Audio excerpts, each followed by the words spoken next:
Fala aí, galera do ranking. Surpresa no mercado, o presidente Jair Bolsonaro de repente anunciou a troca do comando da maior estatal brasileira, da Petrobras, tirando o economista Roberto Castelo Branco, que estava no cargo, e colocando no lugar um novo general, mais um general entrando no governo, que é o general Joaquim Silva e Luna. Isso importa para o Brasil, isso importa para a sua vida e o seu bolso, então eu peço que todo mundo me acompanhe, analise os argumentos, concordando ou discordando, divulgue para os amigos, para a família, siga o ranking dos políticos, né? Se inscreva nos canais, porque isso é a alma do Brasil. A gente vai entender muita coisa nesse vídeo de economia, de política e de como estragar ou consertar um país. O motivo que o Bolsonaro fez isso é que ele estava infeliz com a forma como a Petrobras estava andando. Ele queria que a Petrobras baixasse o preço da gasolina, não estava conseguindo e simplesmente falou: vamos lá colocar esse cara aí, botou um general, o general vai fazer o que ele quiser, espera-se que vai dar uma baixada na canetada aí. Por que isso é muito perigoso, pessoal? Se a gente for na rua, nas periferias, conversar com a população brasileira, muita gente vai aplaudir o presidente. Vai falar: poxa, a gasolina tá subindo, isso é ruim, isso dói no meu bolso, o presidente foi lá, foi macho, trocou os caras lá e agora vai baixar a gasolina. Então a verdade é que, infelizmente, muita gente vai aplaudir. E por que isso? Porque as pessoas, de modo geral, elas não têm treinamento formal em economia. Então não é culpa delas, não é sua culpa, tá tudo certo. É super natural você, a princípio, antes de você estudar o assunto, você achar legal. Pô, vai baixar a gasolina, tô feliz. Não. É mais ou menos assim, pegando um exemplo, vamos supor que você é professor de uma escola e os seus alunos estão com dor de barriga. O que você vai fazer, né? Estão todos chorando lá. Você vai dar um remédio que pode ser amargo, mas que vai melhorar? Ou você vai abrir um saco de picolé lá e falar: galera, pode ficar feliz agora, picolé pra todo mundo. A gente sabe que se a gente der o picolé, as crianças vão parar de chorar num primeiro momento, mas depois você vai estar com a classe inteira vomitando, passando mais mal ainda. Só que, infelizmente, em economia, as coisas não são tão óbvias assim. A gente tem que explicar passo a passo para mostrar por que esse movimento do presidente é tão perigoso pro Brasil. Então vamos entender aqui, pessoal, passo a passo.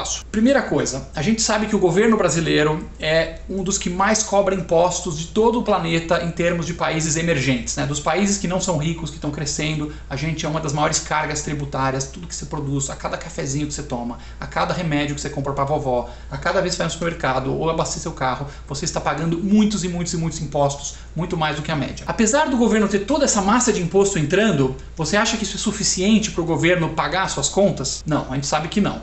É salário para cá, é desembargador para lá, é lagosta do STF para cá, é o cara com aposentadoria milionária aqui, desperdício, um governo inchado, ineficiente, né, cheio de corrupção, cheio de privilégios, que torra toda a grana do imposto e ainda falta um buracão, gera um buraco. Falta muito dinheiro. O governo não consegue se financiar, ele imprime mais dinheiro. Só que a gente sabe, já explicamos algumas vezes, né? Quando você imprime dinheiro, que é um negócio ficção, né? Dinheiro é um negócio inventado, e você não acompanha a economia real junto, isso gera inflação. Então o Brasil vai tendo inflação, nós já estamos o IGPM acumulado nesse momento em 27%. Então, olha só, pessoal, o Brasil, que a inflação era 4,5 e tal, já está em 27%, o monstro da inflação. Por quê? A causa raiz, a origem de tudo é um governo desorganizado, que todo mundo fica botando pressão para ter uma tetinha mamar, e aí não dá conta e não consegue pagar todo mundo. E aí, quando tem inflação, as pessoas vão tendo desconfiança do país. Você concorda? Imagina que você tem o seu dinheiro no Brasil e você vê que o seu dinheiro, que é o real, está valendo cada vez menos. O que você faz?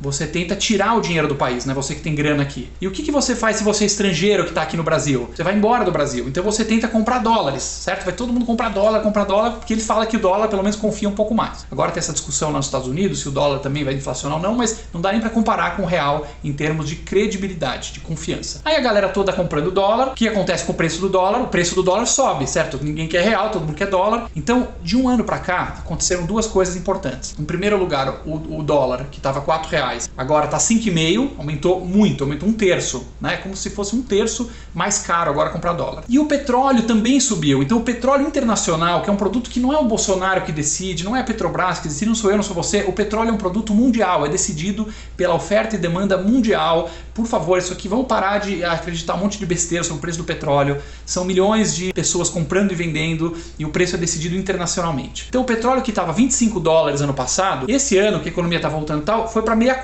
Petróleo subiu, dólar subiu, então o custo em reais do barril de petróleo disparou. Vamos fazer a conta aqui para você entender certinho. Imagina que você está lá na Petrobras e você está vendo o preço, né, o custo do barril de petróleo. Você vai na bolsa internacional, opa, $25. Legal, quanto está o dólar? Tá 4. Então 25 vezes 4, R$60. Agora passou um ano, o barril de petróleo foi para 64 e o dólar está quase 5,5. Então olha só, 64 vezes quase 5,5, estamos falando de R$345 por barril. O negócio que era 100 custa agora 345. Então não é maldade da Petrobras, não é, nossa, que empresa gananciosa, que é do governo até, cara, não é maldade, é o preço internacional. Não adianta o Bolsonaro espernear, não adianta você, eu não gostar, a gente não gostou, ninguém gosta de gasolina subindo. Mas esses fatores, né, igual a doença na barriga das crianças, tem que dar remédio certo. Não adianta sair dando picolé. Se o barril de petróleo, agora o preço em reais, aumentou quase 4 vezes, quadruplicou, o que você acha que vai acontecer, cara, com o preço na bomba da gasolina? Ele vai subir. E o que o Roberto Castelo Branco, que é o presidente contratado pela Petrobras, ele foi contratado pelo governo, pelos acionistas, para cuidar bem da empresa,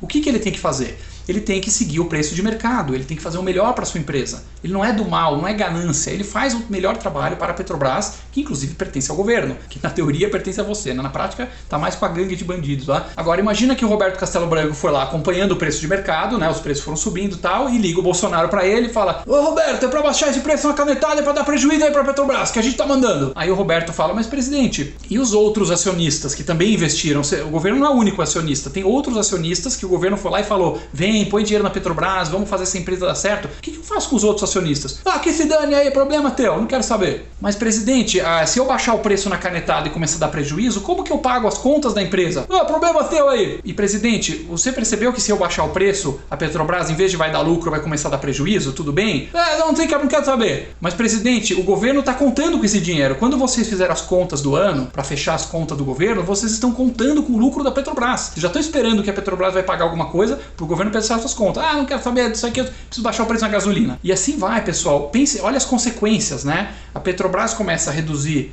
o preço na marra, contra a lei de mercado, ela destrói o seu resultado, ferra todos os investidores que acreditaram nela, ela ferra o governo, que ela vai parar de pagar dividendo. Como é que ela paga seus salários? Eu posso cortar agora um pouco de funcionário? Podemos enxugar um pouco o quadro da empresa, né? Porque você concorda que a receita da Petrobras vai baixar. Se eu baixar o preço na canetada, vai baixar a receita. O custo está lá em cima, porque, né, a gente viu lá que a inflação está alta, o barril, etc. O funcionário da Petrobras pode ser mandado embora? Difícil. Ele não é servidor público concursado, mas é um empregado CLT público, as regras para demitir é praticamente impossível. Então, olha só que interessante, pessoal. Aonde você acha que a estatal vai cortar? O que vai cortar, então, necessariamente? A Petrobras, com essas canetadas, vai cortar a mesma coisa que cortou na época que a Dilma fez a mesma coisa que o Bolsonaro. Agora virou Bolsodilma. Ele está fazendo exatamente a mesma coisa. E a mesma coisa que a estatal do petróleo da Venezuela, do ditador Maduro, do Chaves, lembra? A mesma coisa que fizeram lá. Usaram essa estatal para fins políticos, como se fosse o porquinho lá, o gordinho do governo. Vamos tirar o dinheiro da estatal, vamos baixar preço na marra. E aí a estatal fica sem caixa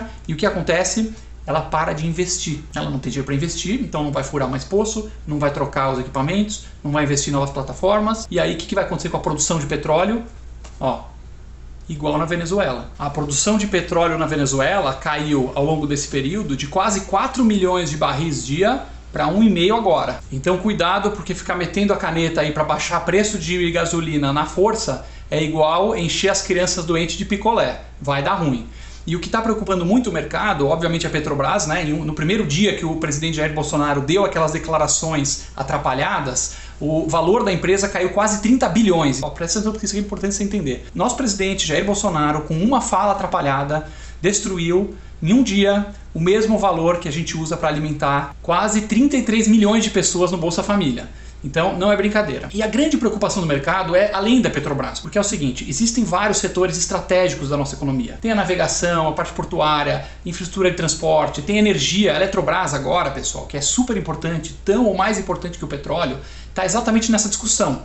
A gente sabe que para o Brasil não ter apagão, nós precisamos investir dezenas de bilhões de dólares por ano para infraestrutura, para aumentar a capacidade de energia. Como é que a gente vai arrumar grana para investir e não ter apagão no Brasil, para não apagar a luz da sua casa? O governo, por acaso, tem dinheiro? Não, o governo está quebrado, a gente já viu. A gente precisa do investidor privado, certo? A gente precisa de pessoas que vão botar o dinheiro e acreditar. Puxa, vou colocar dinheiro em energia que isso vai ter um retorno para mim. Esse dinheiro vai voltar. Tanto pessoas no Brasil quanto pessoas lá fora, né? Os fundos de investimento, os grandes fundos estrangeiros. E aí, a mesma coisa que você falaria, se você tem um dinheirinho em casa, uma poupança, você iria colocar um dinheiro achando que depois vai ter uma canetada do governo e você vai começar a perder esse dinheiro? De forma alguma. Então, essas atrapalhadas econômicas colocam em risco todos os setores estratégicos e o crescimento econômico do nosso país, que tem a ver com emprego, que tem a ver com não acabar a luz na tua casa, que tem a ver com a gasolina na bomba do posto de gasolina. Preocupa também essa mania de militar, de colocar militar em onde eles não entendem. Ah, mas o que vocês têm contra militar no ranking? Nada, a gente não tem nada contra militar. É uma profissão super importante para o país, para nossa defesa. Só que militar tem que ficar no lugar de militar, que é cuidando do exército, cuidando da fronteira, cuidando da marinha. Quer colocar um general para a aeronáutica? Perfeito. Agora, militar para tocar empresa não faz o menor sentido. É igual você pegar um bando de advogado e enfiar no hospital lá e falar, vai cuidar do pessoal do Covid. É igual você pegar, sei lá, um cozinheiro e falar, vai projetar uma ponte. As profissões não se misturam dessa forma. O Castelo Branco estava fazendo um bom trabalho, ele é um economista formado, ele é preparado para cuidar de uma empresa como a Petrobras. Não adianta ficar tirando o cara que é do ramo e colocando o militar lá só para falar amém pro presidente. Vai baixar o preço? Sim, senhor presidente. Vamos explodir o Brasil? Sim, senhor presidente. Isso aqui é sim, presidente. Não dá. Você pode ser a favor do governo ou contra. Se alguém nos segue, sabe que a gente está sempre elogiando o que é bom, criticando o que é ruim, mas a gente precisa nos educar primeiro, educar a nossa população contra essas atrapalhadas. E aí isso vai permeando e levando para cima até a política. A política ela é o final da história, né? Os políticos, eles são exatamente aquilo que a gente merece. Se a gente deseja as coisas erradas, né? Se o brasileiro está ainda desejando o picolé quando está com dor de barriga, o que vai acontecer? Vai ter uns políticos lá que vão fazer isso. Então certamente o Bolsonaro, quando estava sentado na cadeira dele lá, não é que ele está fazendo isso por mal. Não, vamos destruir o Brasil porque eu tenho uma ideologia que a gente vai aqui acabar com a Petrobras. Não, simplesmente ele está lá equilibrando os pratinhos dele como qualquer político, né? Não tem que ter uma novidade aqui para vocês, vou contar um segredo. O presidente Jair Bolsonaro, ele é acima de tudo um político. Ele não é um Hitler que veio aqui para massacrar o povo brasileiro, ele também não é o Messias salvador da pátria, o mito, ele é um político, gente. Político quer ficar no poder, ele quer se reeleger, ele quer fazer o que agrada as pessoas para ele ganhar a eleição. Ponto final. Essa é a verdade nua e crua. Então o que nós precisamos fazer é nos informarmos, entender que esse tipo de coisa não é aceitável, pressionar nossos políticos para que eles não se sintam confortáveis para fazer barberagens como essa da Petrobras. Se você gostou desse vídeo, siga o Ranking dos Políticos nas redes sociais.